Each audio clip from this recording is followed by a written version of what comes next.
الله الرحمن الرحيم. السلام عليكم ورحمة الله وبركاته.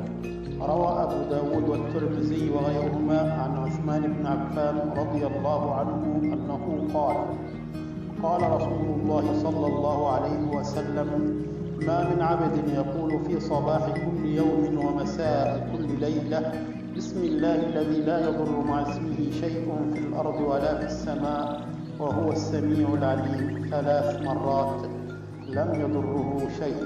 صدق رسول الله صلى الله عليه وسلم. بسم الله الرحمن الرحيم. السلام عليكم ورحمة الله وبركاته.